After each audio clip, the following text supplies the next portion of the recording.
Hello my dear friends and students. Advance English structure के इस video में हमने हैड के प्रयोग के बारे में, यूज़ के बारे में चर्चा किया है।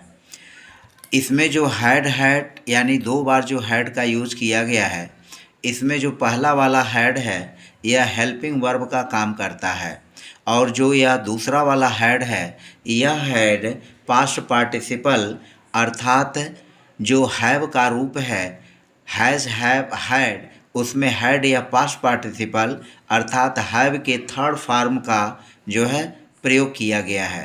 कहने का मतलब यह है कि यह जो पहला वाला हैड है यह हैड हमारा जो है क्या है, यह हैड जो है हेल्पिंग वर्ब का काम करेगा, और जो यह दूसरा हैड है यह हैड पास्ट पार्टिसिपल के रूप में काम करेगा, अर्थात यह एक तरह से मेन वर्ब हो जाता है। यह हैड जो है दूसरा मेन वर्ब की तरह से काम करेगा, और यह जो हैड है यह हेल्पिंग वर्ब की तरह से काम करेगा। मतलब यह हेल्पिंग वर्ब है और यह जो हमारा है मेन वर्ब के रूप में काम करता है। तो इस तरह से हैड का उपयोग यानी इसका यूज जो होता है वह पास्ट परफेक्ट टेंस के वाक्यों में होता है। और आप जानते हैं कि पास्ट परफेक्ट टेंस के वाक्यों में दो काम होता है, एक काम पहले होता है, दूसरा काम बाद में होता है। यानी दो एक्शंस घटित होते हैं, पहला एक्शन घटित होता है और फिर उसके बाद दूसरा एक्शन घटित होता है, और ये दोनों एक्शन पास्ट में घटित हुए होते हैं। तो कहने का मतलब कि यह हैड जो है हेल्पिंग वर्ब है अर्थात ऑक्सिलरी वर्ब के रूप में काम करेगा, और यह हैड जो होगा वह मेन वर्ब के रूप में यूज़ किया जाएगा। तो आइए हम एक एक करके कुछ एग्जाम्पल्स को लेते हैं और सबसे पहले स्ट्रक्चर को समझते हैं। सबसे पहले हम सब्जेक्ट का यूज करेंगे, सब्जेक्ट के बाद हेल्पिंग वर्ब के रूप में हैड का यूज करेंगे, और फिर मेन वर्ब के रूप में अर्थात पास्ट पार्टिसिपल वर्ब के रूप में हैड का यूज करेंगे, जो कि यह हैड है। और यदि वाक्य में ऑब्जेक्ट आया हुआ है तो हम ऑब्जेक्ट का भी यूज कर लेंगे। अब एक एक करके एग्जाम्पल को देखते हैं। पहला हमारा एग्जाम्पल है, जब वह पहुंचा तब उसने खाना खा लिया था। जब वह पहुंचा तब उसने खाना खा लिया था। तो हम इसकी इंग्लिश बनाएंगे, by the time he arrived, यह पास्ट इंडेफिनिट में हो गया। उसके बाद ही हैड डिनर, यह हो जाएगा ही, और फिर लिखेंगे हैड हेल्पिंग वर्ब के रूप में, और मेन वर्ब के रूप में हो जाएगा हैड। He had dinner. जब वह पहुंचा तब तक उसने खाना खा लिया था, यानी खाना खाने का काम पहले हुआ है और पहुंचने का बाद जो है काम जो है वह बाद में हुआ है। तो by the time he arrived he had dinner. तो दूसरा वाक्य है, उसने आराम करने से पहले एक लंबा दिन बिता लिया था।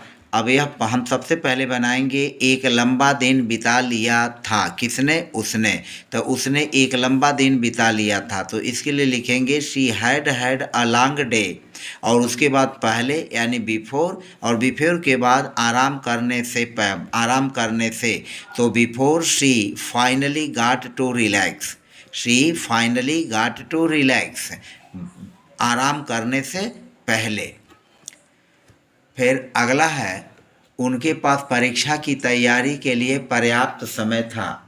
उनके पास परीक्षा की तैयारी के लिए पर्याप्त समय था। तो यहाँ पर लिखेंगे दे हैड इनफ टाइम, उनके पास पर्याप्त समय था क्या करने के लिए, परीक्षा की तैयारी के लिए। तो तैयारी के लिए यहाँ इन्फिनिटी का यूज करेंगे, to prepare, to prepare, to prepare for the exam, to prepare for the exam।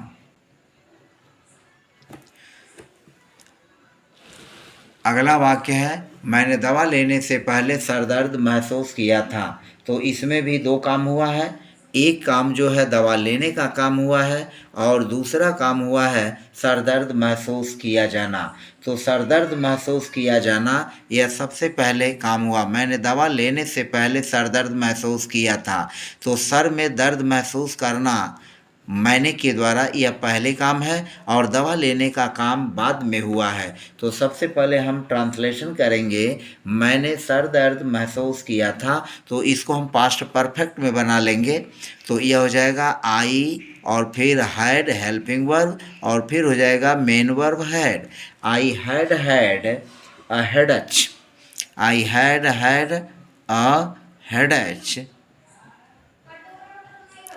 I had had a headache. उसके बाद हो जाएगा before, before, before I took the medicine, before I मैंने दवा लेने से पहले, तो before I took, before I took the medicine, before I took the medicine, दवा लेने के पहले। I had had a headache before I took the medicine. बच्चे ने सोने से पहले स्नान कर लिया था, तो इसमें भी दो काम हुआ है। बच्चे ने सोने से पहले स्नान कर लिया था, यानी बच्चे ने स्नान कर लिया था, यह पहले काम हुआ तो हम इसको पास्ट परफेक्ट में बनाएंगे, और उसके बाद सोने का काम हुआ है तो हम इसको जो है दूसरे रूप में यानी बिफोर गोइंग टू बेड का यूज़ करेंगे। तो बच्चे ने सोने से पहले स्नान कर लिया था, तो इसको लिखेंगे the child had had a bath, the child had, again had helping verb had और main verb had. The child had had a bath, a bath. उसके बाद हो जाएगा सोने से पहले, तो before going to bed, before going to bed, before going to bed. The child had had a bath before going to bed. बच्चे ने सोने से पहले स्नान कर लिया था। इस घटना से पहले हमारे पास मिलने के कई मौके थे। इस घटना से पहले हमारे पास मिलने के कई मौके थे, तो इसको हम बनाएंगे हमारे पास कई मौके थे। तो we had had many chances, we had और फिर had many chances, we had had many chances. हमारे पास कई मौके थे, क्या करने के लिए? हमारे पास जो मौके थे वो क्या करने के लिए थे? To meet before this event, to meet मिलने के, टू मीट मिलने के, बिफोर दिस, बिफोर पहले इस घटना से, बिफोर दिस इवेंट। तो we had had many chances to meet before this event. निर्णय पर पहुंचने से पहले टीम ने कई चर्चाएं कर ली थीं, तो टीम ने कई चर्चाएं कर ली थीं। द टीम हैड और फिर had, the team had had several discussions, several discussions, had several discussions before reaching a decision, before पहले और निर्णय पर पहुंचने से, before reaching a decision, before reaching a decision।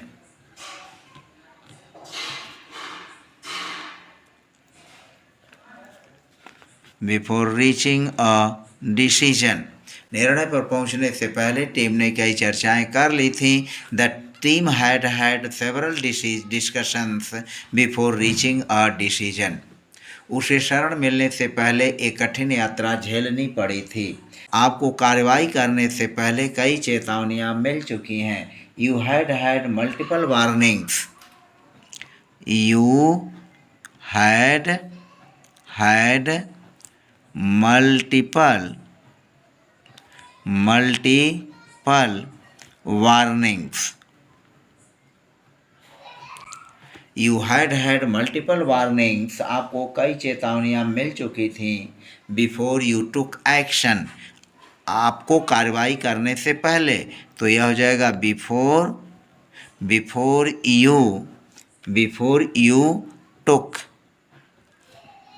you took action, before you took action। अंतिम प्रदर्शन से पहले उसने काफ़ी अभ्यास कर लिया था।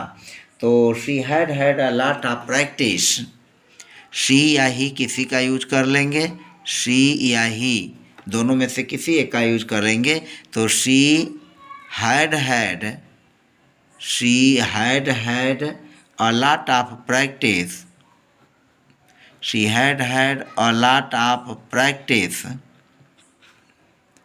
अ लॉट ऑफ प्रैक्टिस बिफोर, यहाँ हो जाएगा बिफोर पहले अंतिम प्रदर्शन से, before the final performance, before the final, before the final performance, before the final performance. He she had, he या शी किसी एक का यूज करेंगे सब्जेक्ट के रूप में। तो he she had a lot of practice, काफ़ी अभ्यास कर लिया था, बिफोर द फाइनल परफॉर्मेंस, अंतिम प्रदर्शन से पहले। तो इस तरह से हमने 10 सेंटेंसेस के माध्यम से पास्ट परफेक्ट टेंस में यूज होने वाले हैड अर्थात डबल हैड के यूज के बारे में चर्चा की। हमने चर्चा के दौरान आपको हैड के इस यूज के बारे में पहले हैड को हेल्पिंग वर्ब के रूप में और दूसरे हैड को पास्ट पार्टिसिपल के रूप में यूज करके आपको समझाया। मुझे पूरा उम्मीद है कि यह वीडियो आपको पसंद आई। यदि आप मेरे चैनल पर नए हैं तो प्लीज़ चैनल को सब्सक्राइब कर लीजिए और प्रेस बेल आइकन कर दीजिए ताकि आपको मेरे वीडियोज़ को नोटिफिकेशन समय समय पर मिलते रहें। मिलते हैं नेक्स्ट वीडियो में नए टॉपिक के साथ, नए लेसन के साथ। तब तक के लिए बाय बाय।